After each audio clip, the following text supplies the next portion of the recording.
बोलिए प्रेम से श्री सद्गुरु महाराज की जय।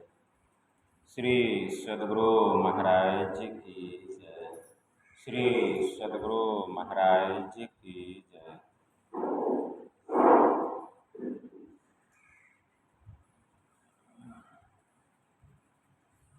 नमामि अमित ज्ञान रूपं कृपालम्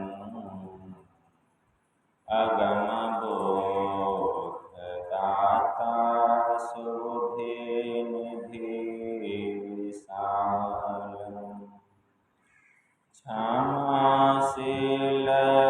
धीर गम्भीर ज्ञानम् धर्मकील बृहतीर समधीर जगत त्राणकारी अघारी उदारम् भगत प्राण रूपं दयालुं नमो सतगुरुं ज्ञानदाता सुस्वामी नमामि नमामि नमामि नमामि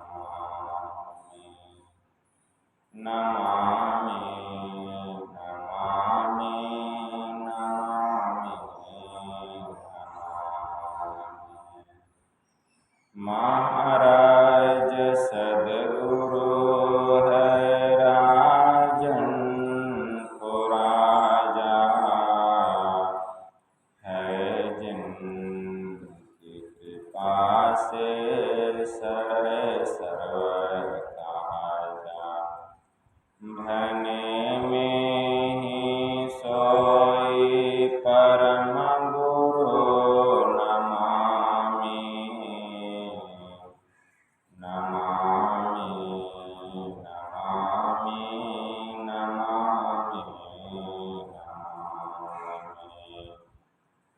नमामि नमामि नमामि श्री सद्गुरु महाराज की जय। अव्यक्त रूप में परमाराध्य संत सद्गुरु महाराज के पावन कमल चरणों में बारंबार नमन। आदरणीय सत्संग प्रेमी गुरुजनों, भक्तिमती माताओं एवं धर्मशिला, यह संत मत का प्रातःकालीन सत्संग जिसमें हम लोग अपनी अपनी उपस्थिति दर्ज कर रहे हैं। इस संतमत सत्संग के द्वारा ज्ञान योग युक्त एकमात्र ईश्वर भक्ति का संदेश दिया जाता है। प्रत्येक प्राणी मात्र को बोध कराया जाता है कि ज्ञान क्या है, योग क्या है, भक्ति क्या है, जीव क्या है, माया क्या है, ब्रह्म क्या है। इन सभी रहस्यमयी बातों का ज्ञान सत्संग के माध्यम से यह जो जीव अबोध बना हुआ है, सत्संग सुनते सुनते एक दिन वह सुबोध और परम ज्ञानी हो जाता है। वास्तव में सत्संग सबके जीवन में नहीं मिलता है। बिनु सत्संग विवेक न होई, आराम कृपा बिनु सुलभ न। जब ईश्वर की कृपा होती है, जब हरि की कृपा होती है, तब हम मानवों को सत्संग मिलता है। अभी हम लोग ब्रह्मोपनिषद में मंत्र को श्रवण कर रहे हैं। कि जीव की अवस्था के बारे में और उसके साथ उसका स्थान क्या है। जैसे ही स्थान परिवर्तन होता है तो जीव की अवस्था का भी परिवर्तन होता है। वास्तव में अवस्थाएं कितनी हैं? अवस्थाएं हैं 5। कौन कौन? पहला है जागृता अवस्था, दूसरा है स्वप्न अवस्था, तीसरा है सुषुप्ति अवस्था, चौथा है तुरीय अवस्था और पांचवा है तुरीयातीता अवस्था। यही 5 अवस्था। अब पांचों अवस्थाओं में जीव का स्थान भी 5 है। जीव का स्थान 5 है। कौन कौन? जागृता अवस्था। जागृता अवस्था में जीव का वासा होता है नेत्र में। किस नेत्र में? इस चर्म चक्षु में नहीं, शिव नेत्र में। जागृतावस्था में जीव का वासा शिव नेत्र में। स्वप्न अवस्था में कंठ में, सुषुप्ति की अवस्था में हृदय में, और तुरीय अवस्था में मस्तक में, और तुरीयातीता अवस्था में। तुरीयातीता अवस्था अर्थात परमात्मा का परम पद। परमात्मा का परम पद जो तुरीयातीता अवस्था को प्राप्त कर लेता है वह परमात्मा को प्राप्त करके उसमें एक में एक हो जाता है। इसको खूब याद रखें। इसीलिए अभी हम पाठ में सुने, जाग्रते स्वप्ने तथा जीवो गच्छत्यागच्छते पुनः नेत्रस्थं जागृत्रं विद्याकंठे स्वप्नं समाविशेत सुसुप्तं हृदयस्थं तो तुरीय मूर्धन्य संस्थितम्। तो जागृत, स्वप्न और सुसुप्ति ये 3 अवस्थाओं में जीव प्रायः आता है और जाता है। और ये भी समझ में आ गया 3 अवस्थाओं में कहाँ कहाँ जीव रहता है। इन तीनों अवस्थाओं में मतलब आँख से कंठ में, कंठ से हृदय में, फिर हृदय से कंठ में या फिर कंठ से आँख में, शिव नेत्र में आते जाते रहता है। 3 अवस्था बराबर जीव आता जाता है। क्योंकि अभी हम जगे हैं, सोएंगे, स्वप्न देखने लग जाएंगे तो कंठ में आ जाएंगे, गहरी नींद में चले जाएंगे शरीर रूपी हृदय में आ जाएंगे। ये 3 अवस्थाओं में जीव बराबर आता है जाता है। जब तक 3 अवस्थाओं में जीव आता जाता रहेगा, जब तक जीव 3 अवस्थाओं में आता जाता रहेगा, यह जीव सोया रहेगा। आपको लगेगा कि हम जगे हुए हैं, लेकिन नहीं, यह जीव सोया हुआ रहेगा। 3 अवस्थाओं को पार करके जैसे ही हम चौथी अवस्था में जाएं, कैसे? चौथी अवस्था में कैसे जाएंगे? खूब खाना खाएं और खूब मन लगा के पढ़ के ऊंचा पद प्राप्त कर लें। इंजीनियर बन जाएंगे, डॉक्टर बन जाएंगे, प्रोफेसर बन जाएंगे, कलेक्टर बन जाएंगे, आईजी डीआईजी बन जाएंगे।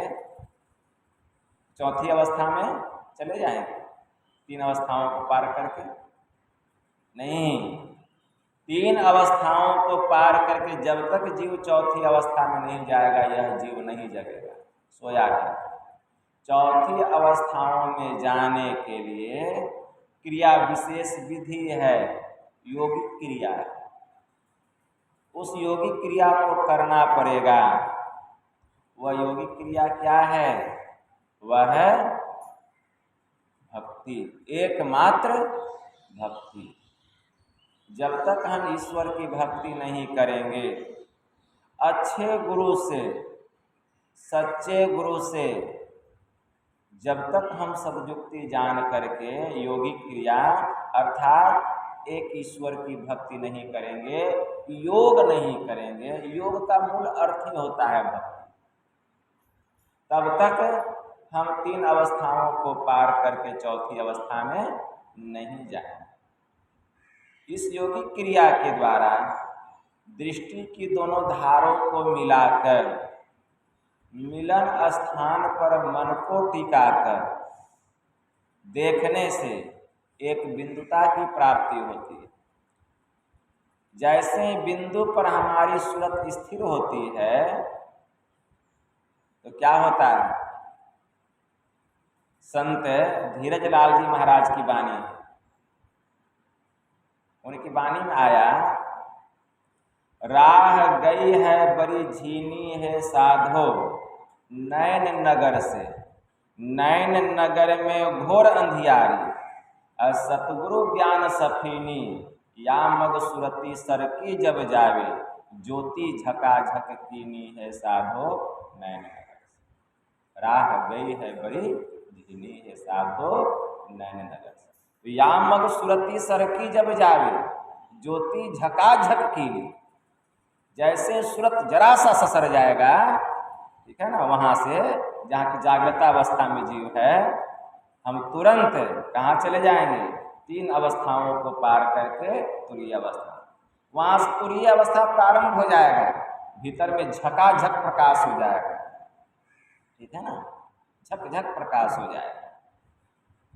और तुरीय अवस्था का प्रारंभ कहाँ से हुआ है? सहस्त्रदल कमल से। कहाँ से हुआ है? सहस्त्रदल कमल से। और इसका शिखर कहाँ है? इसका शिखर है प्राप्त प्रकृति मंडल, चेतन मंडल इसका शिखर है। तुरीय अवस्था का शिखर प्राप्त प्रकृति मंडल को बतलाया गया। जैसे ही यह जीव योगिक क्रिया के द्वारा 3 अवस्थाओं को पार करके चौथी अवस्था में जाता है, जग जाता है, जब यह मस्तक में प्रवेश करता है, चौथी अवस्था में जीव कहाँ रहता है? मस्तक में। फिर योगिक क्रिया के द्वारा साधन करते करते साधन विशेष विधि के द्वारा जब यह जीव तुरीय अवस्था के शिखर पर चढ़ाई करता है, तुरीय अवस्था का शिखर चेतन मंडल, केवल्य मंडल, जब केवल्य दशा में जाता है, जड़ का सब आवरण जब जीव पर से उतर जाता है, तब चेतन मंडल तुरीय अवस्था का शिखर बतलाया है। तब चेतन मंडल में जब जड़ से विहीन हो जाती है चेतन आत्मा, तब शुद्ध चेतन आत्मा जब केवल्य अवस्था को प्राप्त करती है, तब ब्रह्म का ब्रह्मनाद की अनुभूति होती है। कहाँ? शिखर पर, तुरीय अवस्था के शिखर ब्रह्मनाद की अनुभूति होती है। एक बार भी अगर उस नाद की अनुभूति हो जाए, एक बार भी, वह नाद साधारण नहीं है, साधारण नहीं है। अघोषम, अमृत नाद में मंत्र आया, अघोषम अव्यंजनम अस्वरम च अकंठ ताल ओष्ठम अनासिकम च अरेफ जातम उभयोष्ट वर्जितम यदक्षरम न क्षरते कदाचित। वह जो ब्रह्मनाद है सभी प्रकार के अनहद नादों से रहित। अघोषम का मतलब अनहद नादों से रहित। अव्यंजनम अस्वरम च, वह जो ब्रह्मनाद है सभी प्रकार के स्वर और व्यंजन से रहित है। वह कंठ और स्फुटी के ज्ञान से भी रहित है। इतना ही नहीं, अरेफ जातम उभयोष्ट वर्जितम, वह हर प्रकार के रंग रूप रेखा से रहित है। उभयोष्ट वर्जितम, वह दोनों होठों के उच्चारण से रहित। यदक्षरम न अक्षरते कदाचित, उसी को तो अक्षर ब्रह्म जान, जिसका किसी भी काल में नाश नहीं होता। वही है वह ब्रह्मनाद।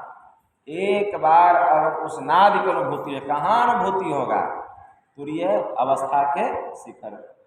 जो तुरीय अवस्था के शिखर पर चला जाता है वही उस नाद की अनुभूति करता है। एक बार जो उस नाद की अनुभूति कर लेता है, उसमें इतना पावर है, इसमें उस शब्द में इतना पावर है, इतना चुंबकीय शक्ति है, सीधा जीव को पकड़ करके अपनी ओर खींच लेता है और कहाँ लेके जाता है? जहाँ से वह शब्द आया था।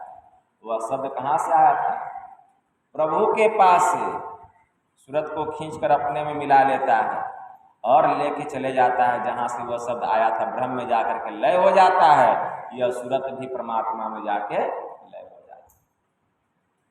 मतलब तुर्यातीता अवस्था को हम प्राप्त कर लेते हैं।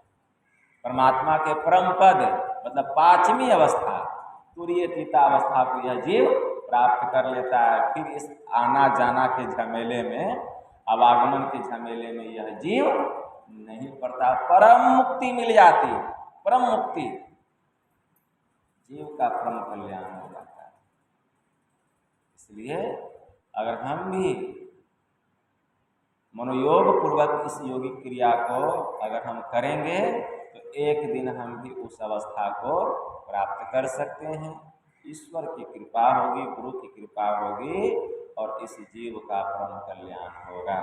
यही थोड़ा सा आप लोगों की सेवा में कहा। बोलिए प्रेम से श्री सद्गुरु महाराज।